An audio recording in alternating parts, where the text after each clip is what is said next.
awkward, a little bit of awkward silence as we start. It's Here we okay. go. It should be loading. Do you see it, Mum? Yep, it's there. Okay, cool. Awesome. Alrighty. Well, welcome everybody to She's of Love. I'm so excited and honored to have Chantal on the show today, which is just, I'm like, I feel the medicine already like emanating from what we're going to receive and the wisdom that you hold. I'm just so excited. And also your inner yurt, which is so cool. Yes. Beautiful. So I guess I, um, well, for anyone who's new, whenever we have a new guest on, we always surround the episode around their awakening story. So I'm going to do the honors and ask you, what is your awakening story? And I'm so excited to hear your journey and how you got to where you are today. Um, and yeah, just how's your spirituality and how have you blossomed into who you are right now in this moment? Oh goodness, it's such a it's such a lot. Yeah. But it's yeah, thank you so much for having me. And I always love the opportunity to be able to share my journey. And yeah, I guess for me, I've always been since a little girl, I was always very highly sensitive and very empathic and always could kind of see the world a bit differently and took on everybody's energy. I didn't know what an empath was until I actually had an awakening and learned what an empath was. So my whole life, I've always absorbed everything. So, and I've always known, I was raised Catholic, but didn't align with the religion at all. It always felt wrong when I was younger. And so I always kind of kept any kind of spirituality or religion kind of like this. I was like, oh, that doesn't feel good. I always knew that there was something else, a higher power, but I didn't, yeah, I didn't have that divine connection like I did after my profound initiation, I like to call it. When in 2017, my beautiful, beautiful, beautiful, wild, gorgeous wild child, Sailor Rose. She was 2.5 when she was in a drowning event. And I call it an event because I actually don't really believe in accidents anymore. But that's another piece I can talk about later. But yeah, the event threw me into a complete spiral and, as you could imagine, into darkness and despair. And I am married, and at the time had two other children who were 10, and I think Luciana was 6 at the time. And yeah, it happened very quickly. I don't really like to go too much into the details. I've shared so much of the deeper depths anymore, but to me, this is just more sharing about what happened from this accident that, yeah, that happened so quickly. And that was, I guess she was under my care at the time. And when we were visiting loved our friends, and she had escaped from my vision, and we were at a property where there wasn't a fence. So, and it was a rural and it was dark, and that's kind of as deep far as I want to go with that. Yeah. So, moving from there, and I found her floating, and we managed to revive her and got her to Starship, and we were there for 3 days with her while she was on life support. And you could imagine in these 3 days, it was just like the whole world had stopped. And yeah, I didn't know what was going on, where if my daughter was going to survive. And unfortunately, due to the lack of oxygen in the brain, they had decided to turn her life support off, I believe, on the 7th. It was actually my birthday on the 6th as well. So they chose to do it on the 7th. My family made the choice. I wasn't really coherent at the time. I was put on heavy medication, and the heavy medication after she transitioned continued for months, which was kind of blocking all my neuro pathways. So I wasn't actually able to feel the grief which I was experiencing, because it wasn't just the grief of her dying, it was the guilt and of not being able to protect her, and that really was eating me alive, and the PTSD that followed after that. So obviously we had funerals, and it was just this full on time of like our whole life just being my beautiful life just being completely dumped upside down, and like, okay, where do we go from here? And I was put on severe medications because of the anxiety and depression and panic attacks that I was having. And I'll never forget, like, just the consuming, like, just being in this dark energy. And I knew that I needed to find my way out of this. I couldn't be present for my children. I couldn't be present for my husband. I was just deep in this kind of victim. I call it a victim energy, because I was just consumed in my own self, and I wasn't in my body. I dissociated so much from the trauma that I wasn't here, like, present. And Mm. so before this happened, this whole experience, I had suffered from a young teenager from anxiety and depression, and I'd had quite a colorful life, and I've had experienced quite a few things. And it's like every unresolved trauma or anything I'd experienced had all just come right to the light, and it was all there to be stirred. And I was very thankful that I had at that time, a beautiful woman, medicine woman, come into my life and connected me with Sailor, and we did my journey with really deep inner work and shadow work, and womb, like returning back to the wisdom of the womb.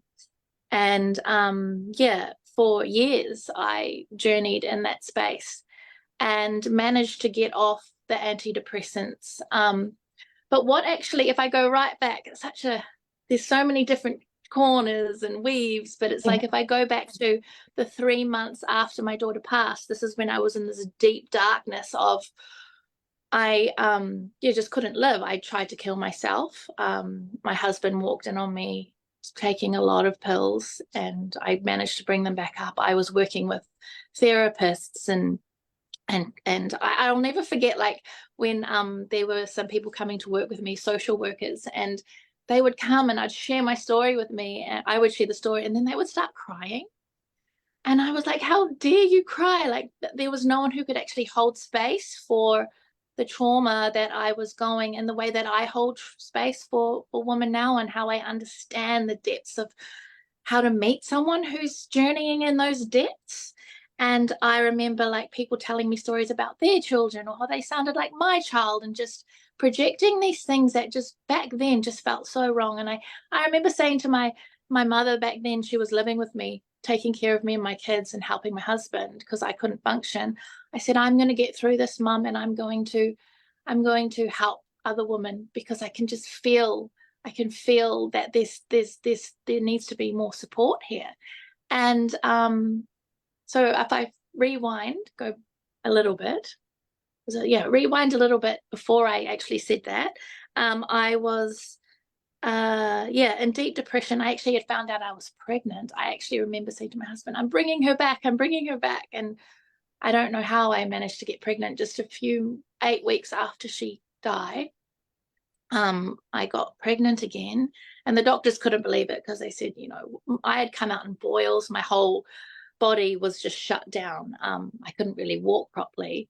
But I was pregnant again, and this little soul who came in actually saved my life, because I was spiraling like so bad. So I had to go completely cold turkey off the medications that I was on, because I had this little being growing in my stomach. And I think that was when I was in the darkest hours, when I was coming off these meds.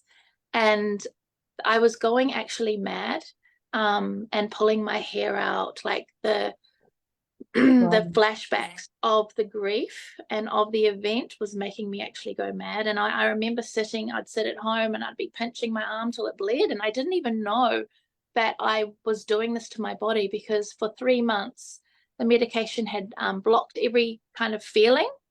So I had delayed grief. I hadn't processed anything, if that makes sense. I hadn't processed, Mm. like, anything. I had numbed the drugs that I'd on had numbed everything out. So as I was coming off these heavy meds, it was like 4 days of crying and vomiting and freezing cold and then hot. It reminded me of, you see people coming off heroin. It was like that. And then like pacing my house back and forth, like going, like I had like full-time supervision from my family just monitoring me, because they thought I was going to actually go crazy. And I was going mad. I was losing my mind. And I'll never forget, my husband's an advocate of marijuana, and they had put me on all these meds, and they wanted to keep putting me on meds to get me off the meds, even though I was pregnant. And then my husband, was like, no, no more. He made up this amazing tea for me with cannabis and wrapped me up in a blanket. I'll never forget. And I was just being medicated, medicinal marijuana. And for the first time in like 3 days, I could sleep. I could rest. All the visions were going. And yeah, that got me off. It was actually being medicated with the CBD, got me off the medication. And then I started to um, meditate. And I'd always collected books throughout my life, and I always had these big pictures, and I'd never really connected with them. But at that moment, I started reading this book, the Book of Zen, and it was teaching about breath and meditation. And I just taught myself. And I remember sitting while I was coming down off these meds, pregnant, 8 weeks, I was grieving, I was pregnant, I was about to experience this profound spiritual awakening. And I remember being in a meditation one day, and I was crying and crying, and just like I literally came out of my body and could see myself like on the bed, just the victim that I had kind of become. And I don't know if this makes sense, but I saw everyone around me. I saw my mom, I saw all the fear, all my family just like trying to take care of me, and how broken I was. And I kind of saw myself looking down. I hadn't left my house or been able to play with my children for like weeks, months. And this energy came through me as I was laying in my bed, this beautiful energy of unconditional love, as I was crying and wailing and actually inviting the God. I was just like connecting to something else, like love. And this energy came through my body, just complete bliss, heaven on earth. Makes me want to cry. It came through my body, and I could feel love for everything. I could see the pain in my family. I could see my children. I could see myself. I looked in the mirror and I'm like, you're so beautiful. Like everything was perfect. I remember sitting in my room, because I couldn't leave my house for like 3 months. And I looked outside and I saw these little ants, and the ants were beautiful, and all the things, because we had been building a house, all the things that I had been complaining about, all the tapware, it made me realize this: everything is perfect and everything is divine. I could hear the trees talking, I could hear the plants. It was like I was in like this high dimension frequency, and everything was illuminated colors and sparkly, and like just, it was like the world had stopped. This is how it felt. The world had well, I had stopped. I could see the world going. And it was almost like if I was a character in a video game or in a movie, she had woken up out of her character, like the Mm. Avatar Matrix. And I could see like the simulation. It was bizarre. And I was like, whoa. And I felt God, oneness. It was oneness for everything. Everything was connected. Yeah, everything was perfect. Even the fact that my daughter had passed was perfect. There was no wrong. And so this energy, this heightened energy, that I was experiencing lasted for about 6 hours. And I Wow. remember grabbing my children and taking them outside. And I was in the bush running. I was like, look, and my kids just loved it because they saw me like smiling for the first time in months. And I love to skateboard, and we were skateboarding up and down the road and just running, and I was just playing, and I was such a deep presence with my children. It's like I could feel that deep presence of just being in that now moment. And I don't really know how else to. It was just the most profound and experience of bliss, joy, love, God, oneness, whatever people, connect to God to be. But it was like universal. Like that, in that moment, I knew that there was more than the suffering. There was more than the density and the pain that I'd been living in for months, than the density of death that just sucks you in, of just despair and loss and grief and hopelessness, and why me and why my child, and if only I had have done this, if only I had have, all the what ifs. It was all gone. And it was like, actually, there's more going on. There's a lot more going on. And that's when I went off completely, went cold turkey off every single drug, alcohol, Panadol. I went off everything, antidepressant. Whilst I was pregnant and grieving this baby, I was also having a spiritual awakening at the same time. Whoa. I So it was cannot like, even I imagine. That know. is insane. It was, Wow. and I didn't know That's what a the fuck lot. was happening until I found You wouldn't, would Google. you? I was like, am I going mad? And I remember telling my mum, and she's like, oh, I think she said to my husband, Chantal's going crazy again. You might. Yeah. And I'm like, Mum, can you feel it? Do you know what's happening? And she was like, they were all like, they'd been on full care supervision for me for months. And all of a sudden, I just changed. Mm, And I took my power back. And I'm like, I'm going to heal myself. I am healing myself. And I'm not going to be a broken woman for these babies, because I yeah. was fucking ruining my children's life. My son, who was the most sweetest boy, started swearing at me. He was so angry at me because all he could hear me was wailing for months, like just crying and crying and crying, wailing and wailing. And even now, he can't handle hearing me wail, because that's a trauma that's affected him. He's 16 now, um, but I was able to help him once I recognized and felt source and had that awakening. I then brought Sailor. I learned to connect with her energy, her field. She would come through. My 10-year-old started learning how to connect with her. He would go and meditate. He's very empathic. He's actually a lot like me. He doesn't so much do it anymore. He's 16 and navigating, but back then he would communicate with her, and we found hope in the little things. We found the synchronicities. We found the feathers. We saw the bird that would come. Our animals would channel her, and we completely changed. Once I changed, I was able to bring my medicine and what I was learning to my children and to my husband, and it brought so much peace in our healing that we were able to form a relationship with my daughter in spirit, and that actually she wasn't gone. Her beautiful vessel was gone, but her spirit and her frequency was still very much there once I started to move through and learn how to connect with her. And yeah, so that was like, gosh, nearly 7 years ago now. But that was, and I also remember there that day when my husband wrapped me up, because I didn't know anyone in my reality who was going through this. There was no one to bounce back with. Like, you could talk to therapists or whatever, but they didn't get it.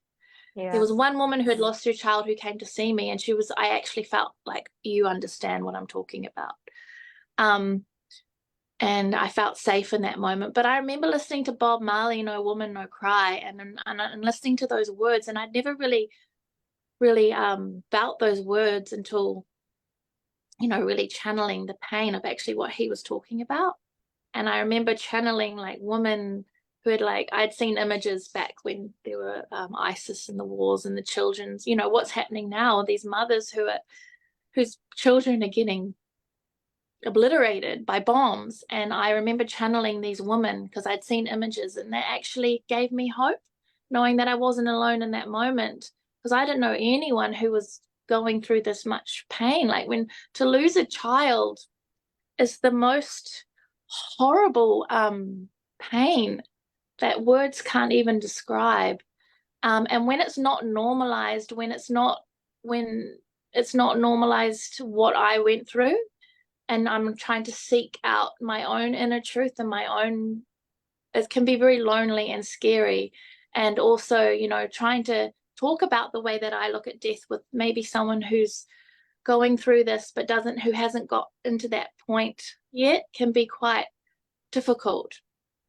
Yeah, I don't know where I'm really going with that, but yeah, that was kind of the initiation, I like to call it, into the deep inward journey. The spiral into the work that I do now has been about learning to go within myself, learning to listen and connect with my true essence. And it's been, and it still continues. It continues to keep challenging me.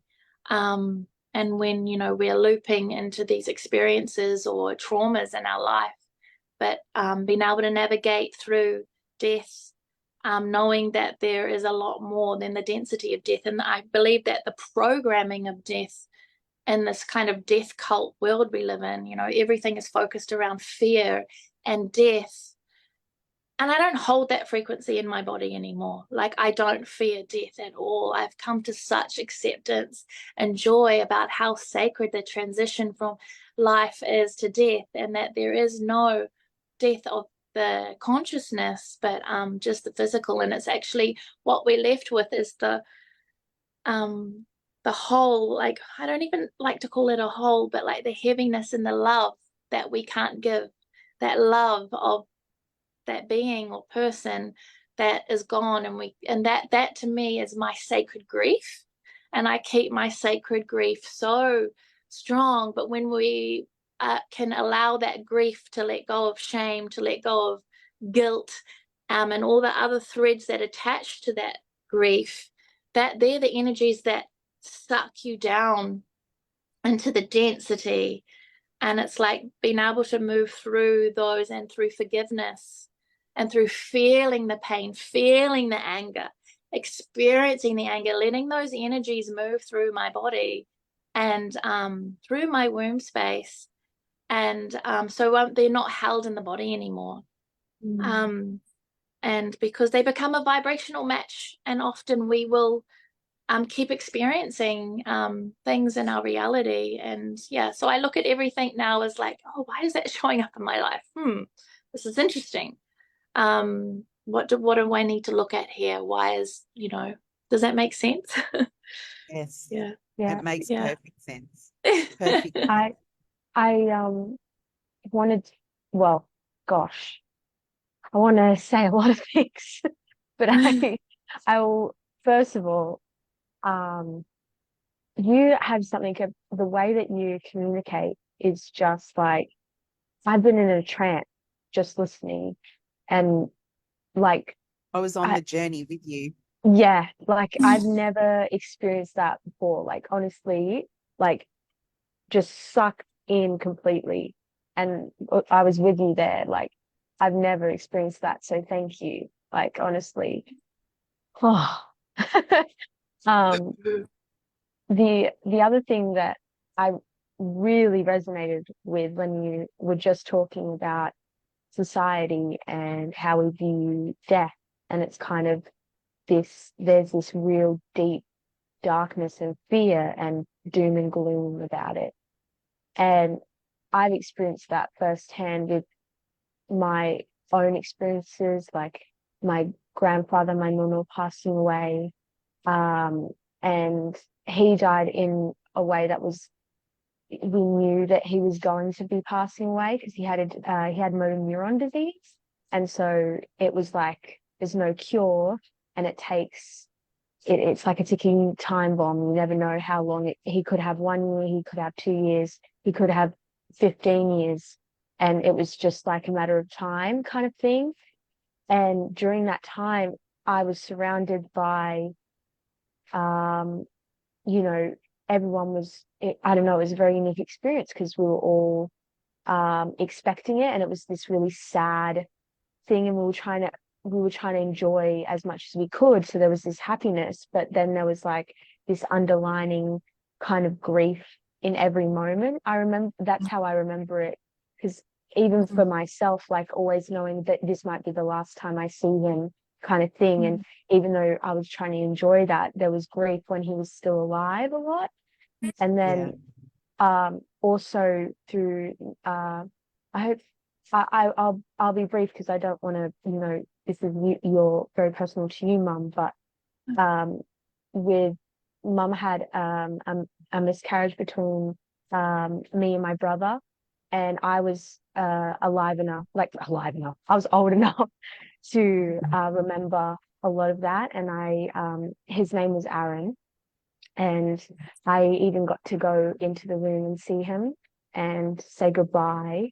And I remember, this is actually quite interesting because I was about 5 when this happened. And I remember it being a very, I don't know, like I was never that sad, or like the grief wasn't ever too heavy for me.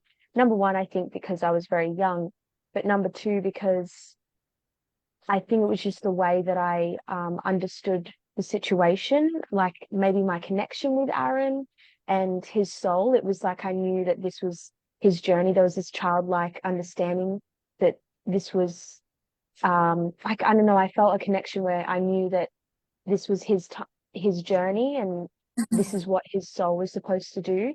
But obviously for Mum and Dad, that was very different, and there was also a lot of sadness. And so I guess when you were saying that about like how there's this really deep wounding with death, I really resonated with that, because and how it doesn't have to be that way, because I we always have to process our grief, and we always have to have our sadness and say goodbye and our farewell, and that's a really important part of it. But I view and I see in a lot of you know, more tribal, more deeper connected peoples, like I know there's ways like, so in Africa, the way that they, some parts of Africa at least, the way that they like have funerals is they all wear white, and they all dance, and they like dance carrying the coffin, and it's actually like a massive celebration. They see it as a celebration. And I don't know, I think, yeah, it just really struck a chord with me where it can be a celebration, because it's like it's gonna happen. Everyone, it's a huge inevitable part of life. And yeah, there can be acceptance and even joy in some parts of it. And yeah, looking back at the way I've experienced grief and death in my life, I think of course I never regret how I dealt with it, but if, you know, when it comes up again next time, having a more figuring out a way that I can find a more light and joyful side of it, if that makes any sense. So it's even just feels backwards to just say that, you know, that's how deep it is ingrained in us. But yeah, I don't know. The programs are really around death is they're deep, and they're like ancestrally deep, like lifetimes and lifetimes of kind of distorted perceptions, or like inverted. It's been so inverted on what death is. And when Sailor passed, this was before I even had my awakening, and we had a celebration, and I knew straight away. I said to my husband, we're having a celebration, and no one is allowed to come wearing black. So we actually had, for her I don't call it a funeral, as her celebration was, everyone had to wear white and color, because that's what she loved. And it was beautiful, and we danced as well.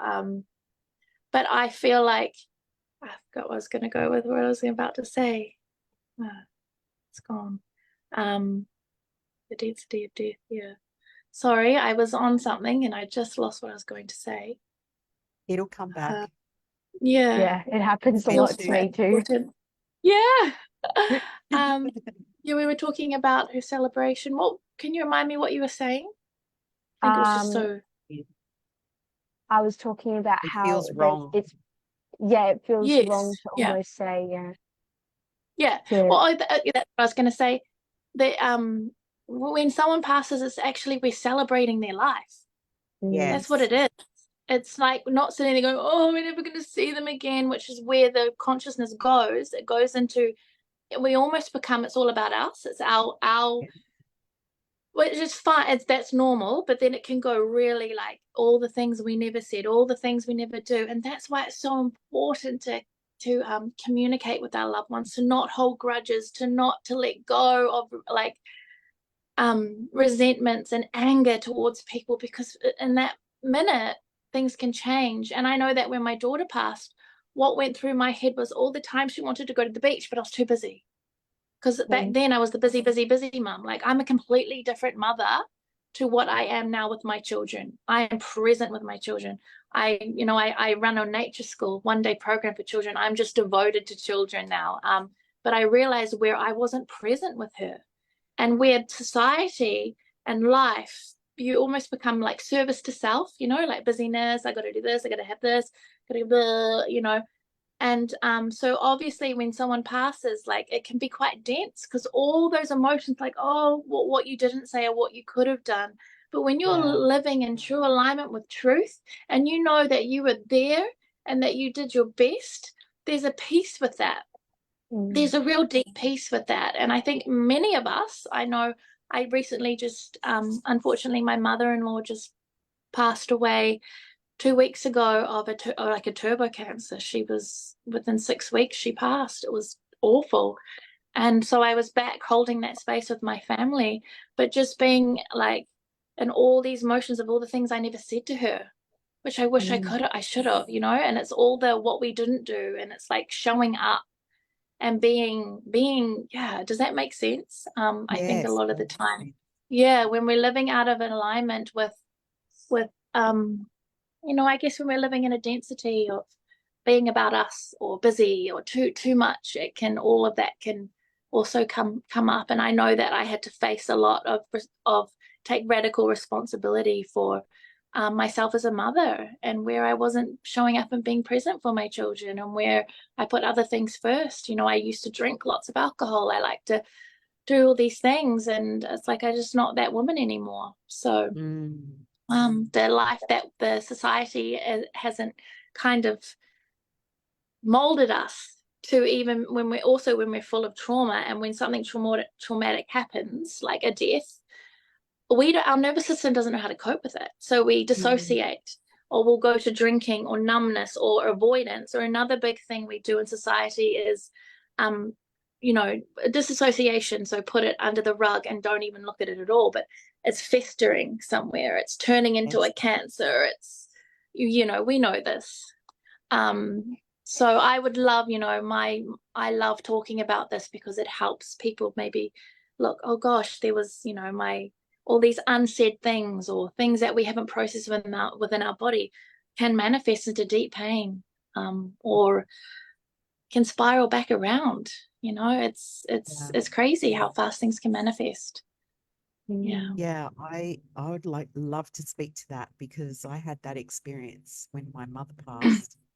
Mm, She and I had a very difficult relationship, and she was, uh, you know, as a mother, she was very stoic and very set in her ways. I'll put it that way. She was very set in her ways, and I challenged that for her a lot over the years of as from being her daughter. Like I challenged things, and just by being who I am, I was very. She found me a challenging person, put it that way. And so when she passed, I knew she was sick, and I knew that it was coming to the end. And I didn't really know how to, because with my dad, there was years of preparation when he passed.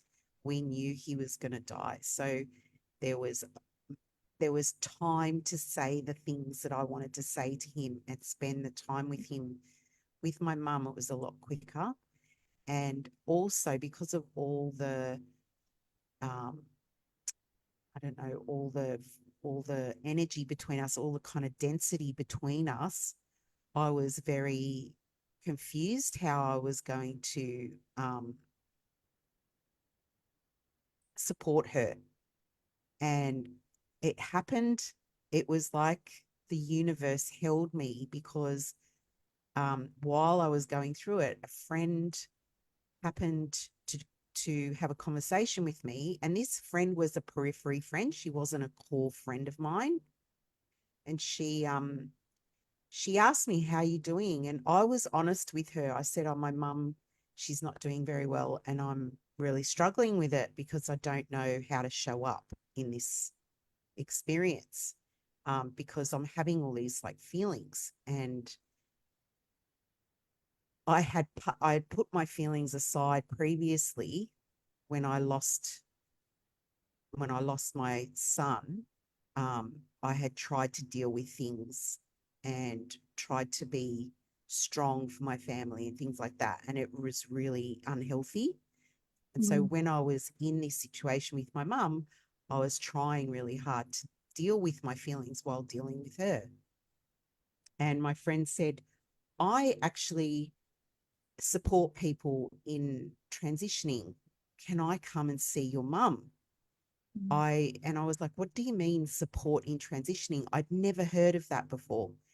And she said, "Well, I can go in with you and your mum and hold space," because my mum was non-verbal at the time. She was sick and passing, like she was very, very near death. She couldn't speak. She could hardly even open her eyes. And she said, "I may be able to communicate with her." And so I was like, "Yeah, let's give it a go. Let's try." And she was available the next day to come. Like it all just went boom, boom, boom, boom, boom, like that. It all happened very quickly. And there was no resistance in it. She just turned up to the nursing home, came in and saw my mum.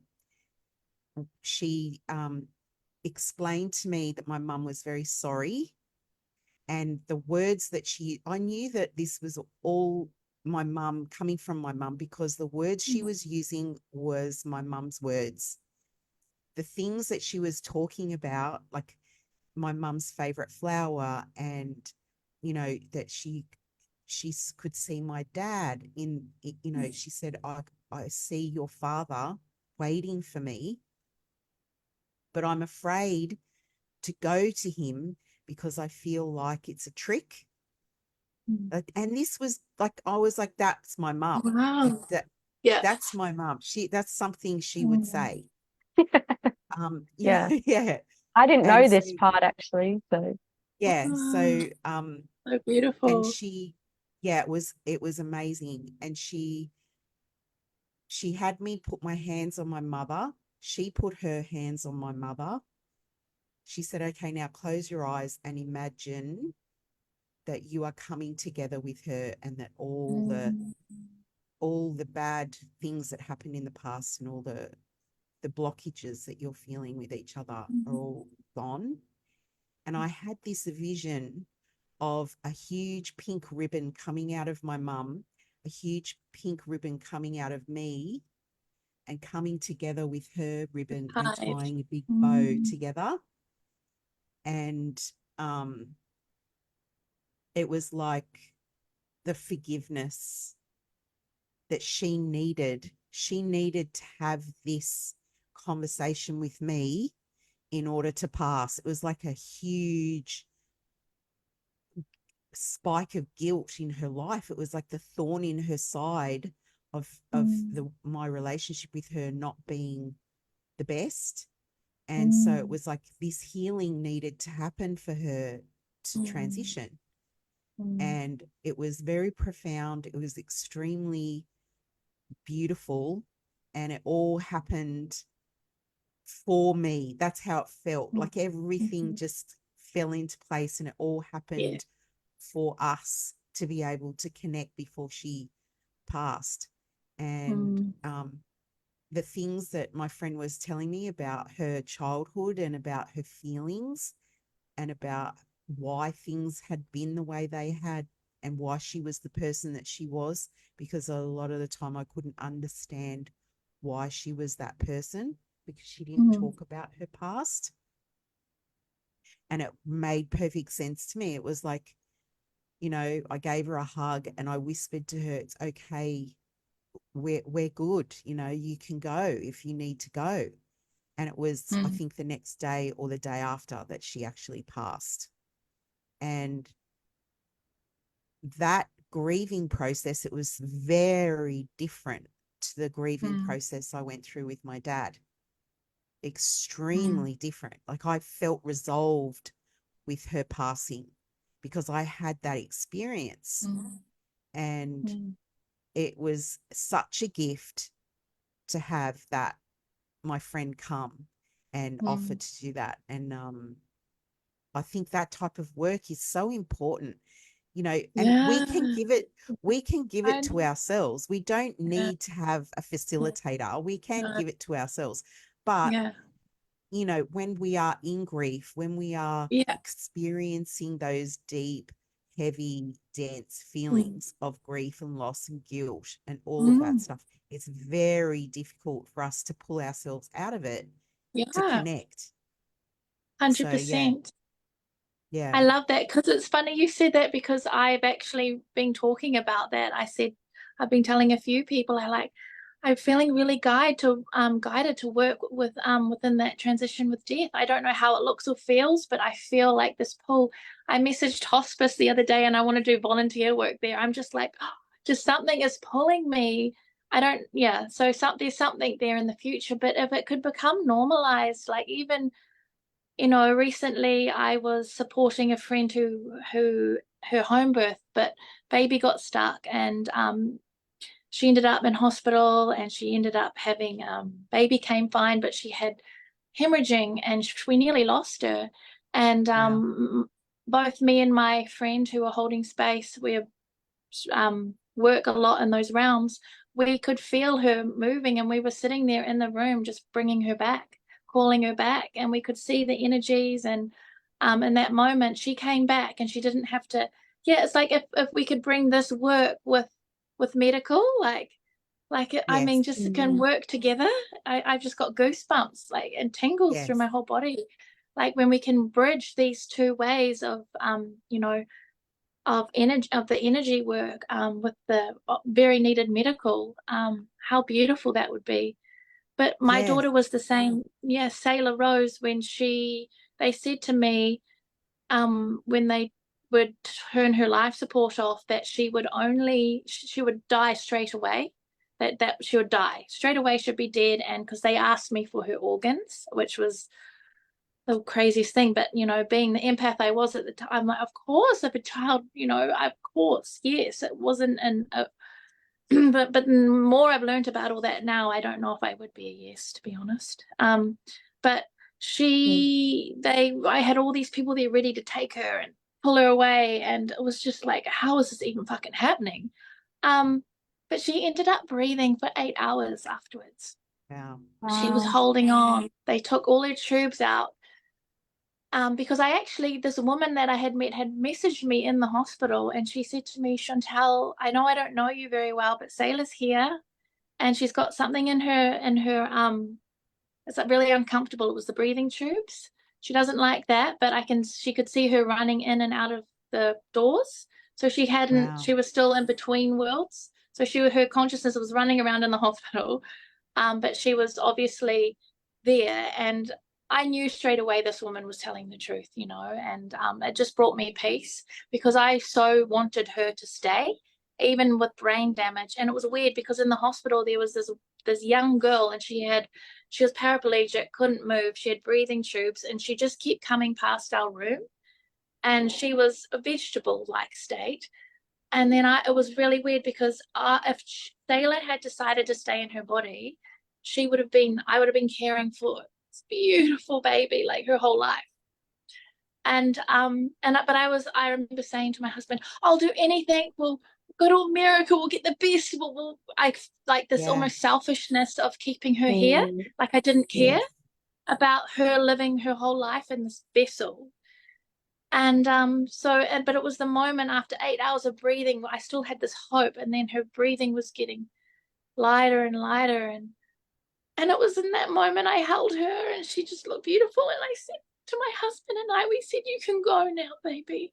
Yeah. And she went straight away. Straight away wow. she went. And the Yeah. doctors were like, that wasn't meant to happen. I said, yeah, well, because they said she can't hear anything, she's brain dead. And well, no, there's a lot more going on Yeah. here. So it Yeah, reminds me of that. Yeah. wow. I, Yeah.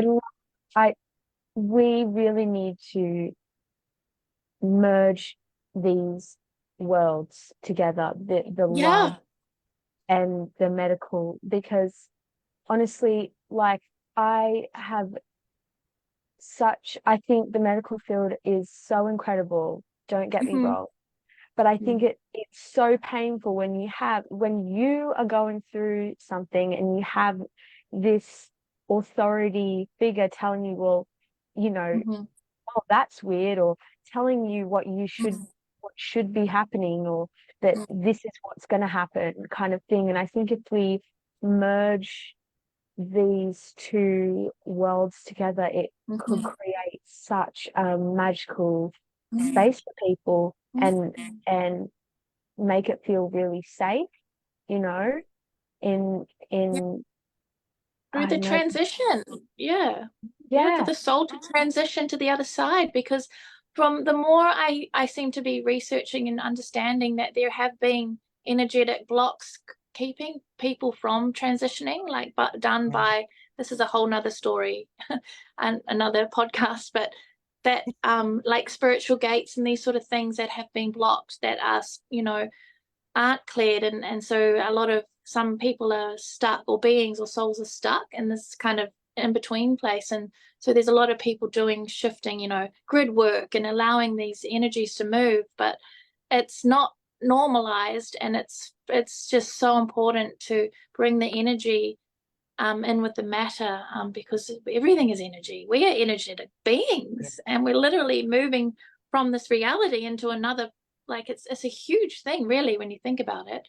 And we have yeah, these bizarre rituals of funerals, but it's like funerals are so bizarre. But even those rituals in themselves could be so much different, I guess.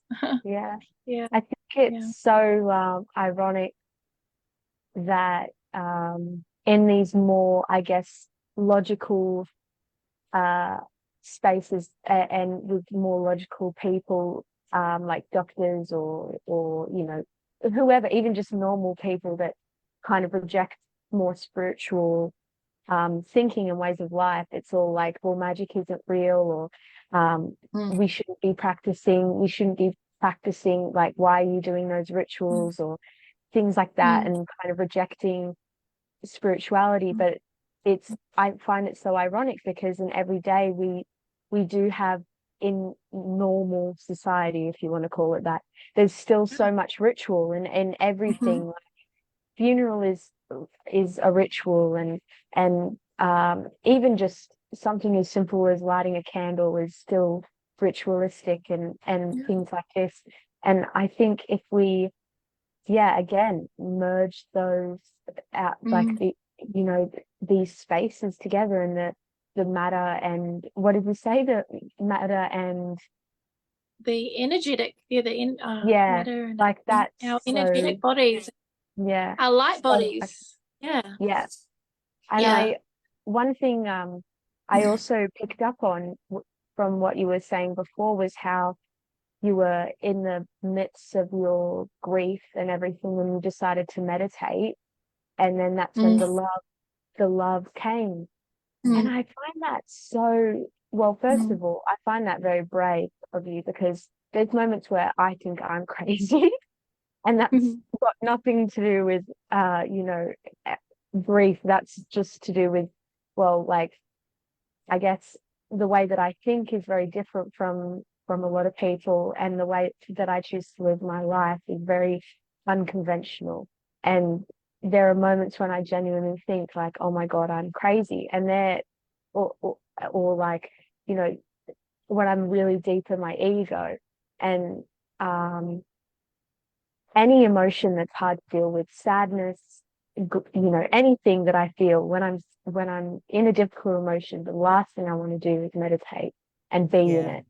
And that's just everyday kind of emotion. So I can't even imagine at the level that you were experiencing to go inside and stand with yourself and witness that and choose love. And you didn't even realize that. I'm sure you didn't even realize in the time that it No. created, yeah, that massive moment of oneness. And I think, well, something I took away from you saying that, and kind of a really big reminder, is it's in those moments where we think we're crazy, or it's in the moments where we're so deeply fighting our ego, where we do need to witness ourselves and stand in that, and choose love in whatever way that is, whether it's just being there, sitting, meditating and breathing, or, you know, just witnessing it in whatever way you can. And the magic that can be created from that is just, yeah, Yeah. amazing. Yeah, because Yes. that was a And huge that, turning yeah. point. Mm. Mm. It was a That massive was, turning. yeah. It was that it was that connected with I taught myself to breathe. Like I didn't even know back then that there were all these spiritual practices happening. I had this little book that I would read, and it was like he was like, take 8 deep breaths in and out, because I was having panic attacks all the time. And then I realized that if I did these big breath works, because I couldn't leave the house at all, I couldn't go to the supermarket, I just would get, I thought everyone was looking at me. It was really weird. I thought everyone knew what I was going through, and that everyone thought I was a bad person because what the mind does. And so I completely isolated myself from my community, but my community was so loving to me. But there was the breath, learning how to do these deep breaths. And then I would hike into the forest out here in Muriwai, and there was this cold river, and I would just go and sit in the river and immerse myself in cold water. And then after like years later, I find out about Wim Hof, and that's what he did after his wife passed. And I'm like, oh my God, these are just things that, I didn't even read a book. I was just teaching myself because I couldn't leave my house. And I was Googling back then, I was Googling, what is happening to me, and spiritual awakening came up, and then I would read all these stories about, I'm like, oh, that's what's happening to me. And yeah, and it was kind of just, yeah, it was crazy. So I literally was teaching myself how to meditate, how to breathe, and just, I found a beautiful awake community, meditative community out here that very powerful. Actually, that's where I met Bev. You guys went with Bev. Yeah, yeah. Yes. And Bev was one of the women who, she was like, Chantal, the ugliest noise is the most healing noise. And she helped me find my voice. I love that. It's Bev. Yeah. Yeah. Because I used to talk like this. I had a very high voice. And then I found my room, and I found my blah, and yeah. I worked with her and Jenny, and yeah, I was pretty lucky and honored that those women came into my life to support me at that time. Yeah. Yeah. Wow. Yes, the healing arms of women and how Yeah. they support each other Yeah. is just, it's just so powerful, because I think what we go through as individuals in our lives as women is it's a uniquely feminine thing. It's, even though you aren't me and I'm not you, you go through something in your life that I can understand deeply, because I'm a woman and I understand that experience from my point of view as a woman. So I think women holding space for each other and being connected in that way is so healing and powerful.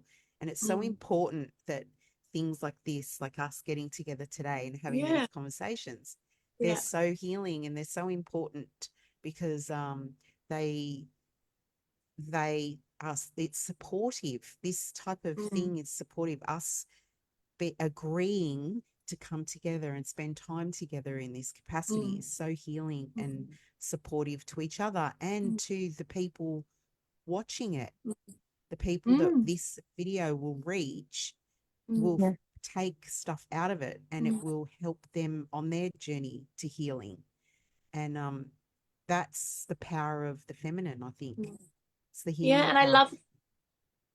I love that you brought in the feminine, because to me that has been the biggest journey, was connecting back to Earth Mother and remembering her and crying and remembering, wow, and remembering her, because it was so severed and disconnected through the womb, and that's our woman's womb. So for eons, women have gone through so much grief and pain and loss, but there's never been that connection to that deeper knowing, into the void, into our own darkness, our own inner womb, and that beautiful medicine that has come through this journey for me. I'm in so much honor and so connected more than ever now to having my roots in the ground, and being able to connect,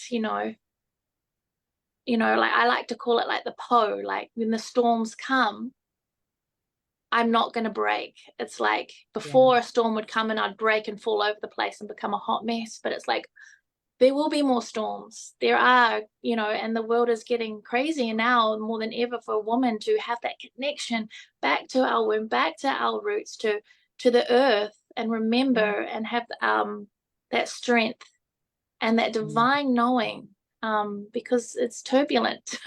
We're in turbulent times as well right now. And I believe that everything that I went through has led me to the work I'm doing now. And if that didn't happen, I wouldn't have woken up, and remembered who I am. Yeah. Yeah. Yeah, my anchor. So at the moment I'm traveling the UK. I just did Scotland, and I did Scotland on my bike. I rode around on my bike. Wow. It was great. And uh quick update for the audience, because last week or the week before I found a job in Scotland, and now I'm back with my grandparents. But there was a whole thing that happened, and it was really ungrounding, and I felt basically I panicked. It was well worth panic. It was panic, but with reason. And I was like, okay, I need to leave. Like, I need to get out of here. And but throughout all of the horrible days of riding my bike and thinking I was going to get run over by a car, and through all the days where the amazing days where I got to see the mountains and the highlands and the rivers and the lochs, as they call it over there. The vision that kept me going through every single day was the wild woman, and like connecting to my wild woman and running around through fields and doing cartwheels and being crazy by myself in the wilderness. And that still is something that I'm connecting with every day, and that's like pushing me to keep going, and connecting just with that feminine part of myself is so healing, and it helps me connect with other women. It helps me connect with nature is a massive thing. So yeah, the feminine is just so powerful. I'm learning that every day. The more and more I experience life, the stronger that lesson is, that the feminine is honestly like a superpower, and Yeah. everyone has it. Whether you're a woman or you're a man, you have the power of this superpower within us all. It's just, yeah. Oh, yeah, And feminine. it really feels like now that we're being called more than ever to come back into balance, like to come back into that inner union within our own beings. And I'm seeing so much within my own life, like where I'm getting taken off course and being pulled back in, or, coming back into alignment and learning and growing, and seeing, a lot of shaking and I say, what are we learning here? How can we move through these storms and be in that beautiful receptive energy, which is the feminine, which is that allowing the storm to pass, where the masculine likes to hold on and control. But it's like when we can bring those together, and we're not breaking at breaking point, and where the feminine, she'll hold us through that. And that's that place of deep trust and surrender. It's like actually the universe, mother's got us, but we're held, we're safe, and to be able to move through the chaos with that beautiful synergy of deep trust. It's not always easy, No. but it's easy to say sometimes than do it. But just to for me lately, it's been trust, just trust, and allow and surrender. Yeah, it's powerful. Yeah. Oh gosh. Well, we've reached an hour. That Oh, really? that went by so quickly, Yeah. and Yeah. I want to talk for another 5 hours. Yeah. No, I love Yeah. it.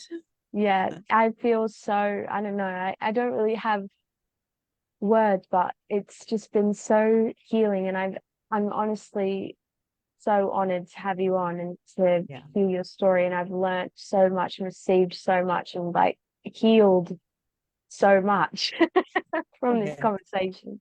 So thank you so much for coming on. Thank Oh, you, Chantal. Thank you. It was so nice to meet you both. I love what you do, and thank you for creating the platform. Yeah. our pleasure this is why we do it. And we would love to have you on again, and we'll talk about spiritual gateways or whatever it Yeah. is. Yeah. Just trust. Yeah, trust. Yeah. Yeah. Yeah. Yeah. Yeah. Well, I would love to. I love these real and raw. Cool. That's what I was going to ask you. That's what I was going to ask you, Yeah. if you would come back on with us. Yes, absolutely. Yeah. Oh, I'd be honored to. Yeah. Yeah.